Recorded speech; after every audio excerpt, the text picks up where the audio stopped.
Otro mito de osteogénesis es que las personas con osteogénesis resorben mucho hueso.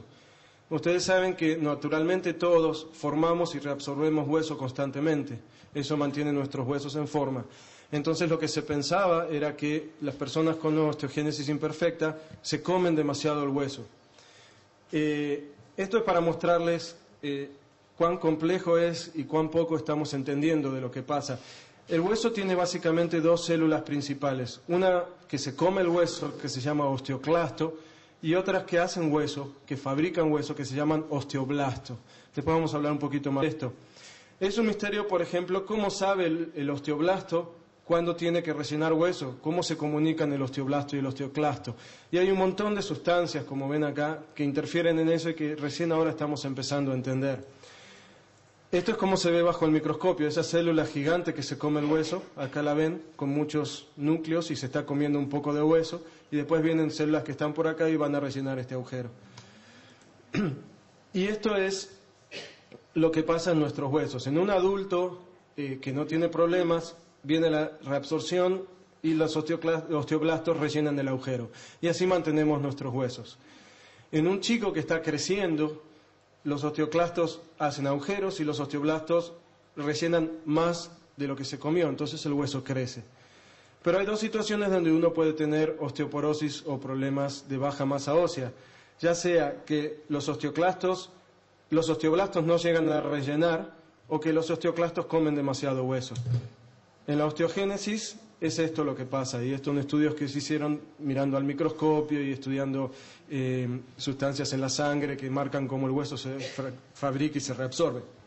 Entonces, el concepto actual es que las personas con osteogénesis no están fabricando todo el hueso que debieran, y además el hueso cuando se fabrica es defectuoso. Este es mi mito favorito, porque creo que está al nivel de los mitos urbanos, que las personas con osteogénesis imperfecta tienden a tener hipertermia maligna cuando tienen anestesia. La hipertermia maligna es un problema que algunas personas tienen cuando van a anestesia, que les empieza a subir la temperatura más y más y los músculos empiezan a contraer, y es una situación muy grave. El culpable de este mito es este trabajo que se publicó en 1984, que describe a un chiquito con osteogénesis imperfecta que tuvo hipertermia maligna. El problema es que la hipertermia maligna es un problema familiar, y este chiquito tenía historia familiar de hipertermia maligna. Por ejemplo, en Montreal, teniendo un grupo de más de 250 pacientes con osteogénesis imperfecta, los cuales tuvieron varias cirugías cada uno, nunca vimos hipertermia maligna. Y no conozco a nadie que haya en realidad visto un caso. El problema es que las personas con osteogénesis imperfecta tienen lo que se llama un metabolismo basal alto. Las personas con osteogénesis imperfecta, el organismo funciona como más rápido y la temperatura puede ser más alta, la temperatura normal.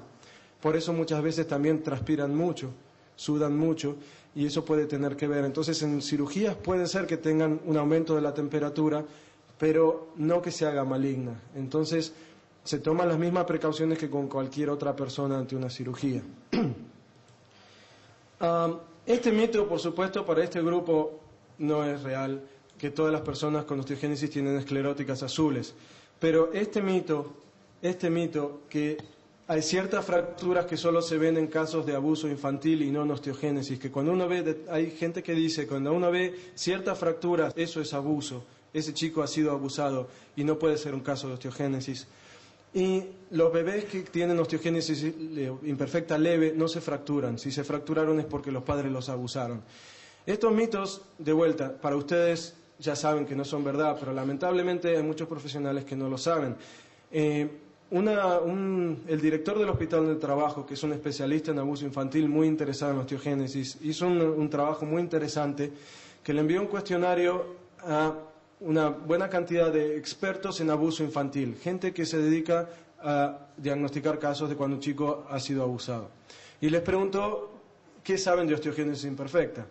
Por ejemplo, les preguntó cuáles piensan que es lo más útil para diagnosticar una osteogénesis imperfecta en un chiquito que no tiene deformidades, etc. Y lo traje porque, fíjense, escleróticas azules está en el segundo lugar. esperan encontrar escleróticas azules para diagnosticar, esperan que haya una historia de osteogénesis en la familia.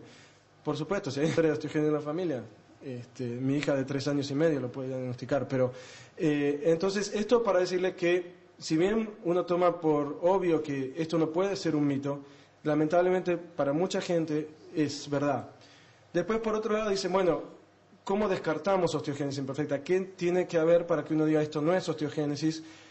Y muchos dijeron que si no tienen dentinogénesis imperfecta, si los dientes son normales, no eso hay. Por supuesto que estamos hablando de chiquitos de 6 meses que no tienen ni dientes, pero... En fin,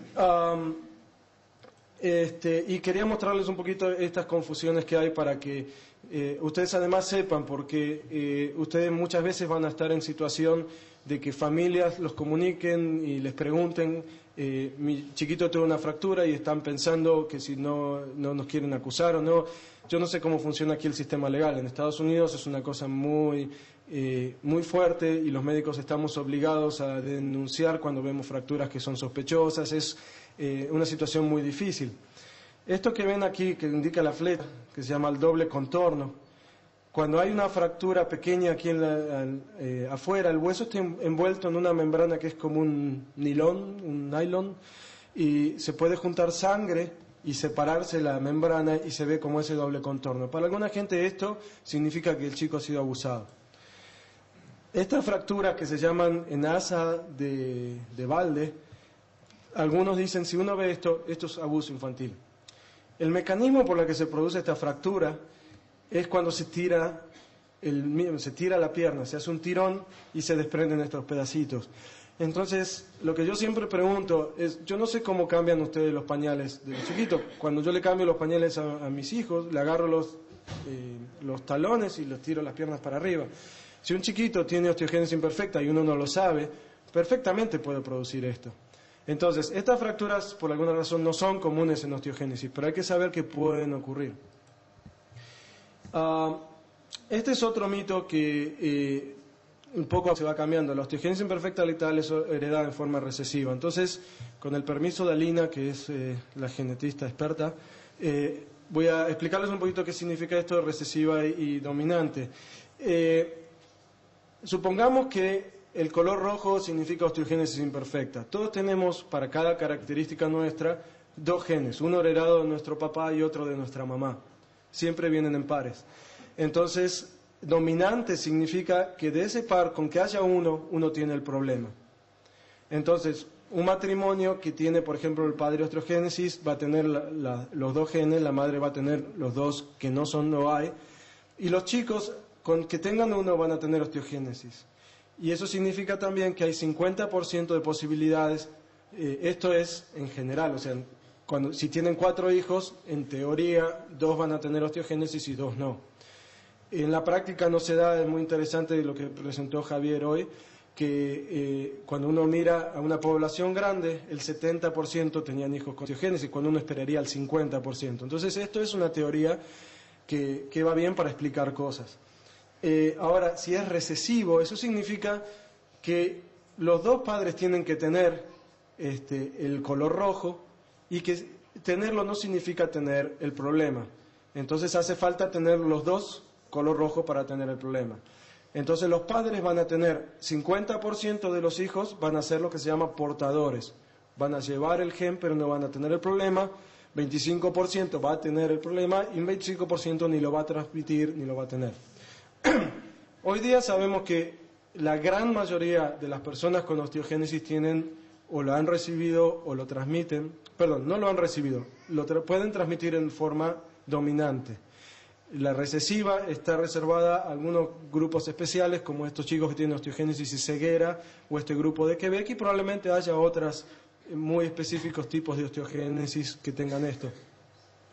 Lo que dije de no haberlo recibido es que, como ustedes saben, la gran mayoría de las personas con osteogénesis tienen lo que se llama una nueva mutación. No lo heredaron de sus padres, sino que apareció en la familia en un momento. Y no es nunca es responsabilidad de los padres. Esto nadie tiene la culpa, pero no es que se lo han transmitido los padres.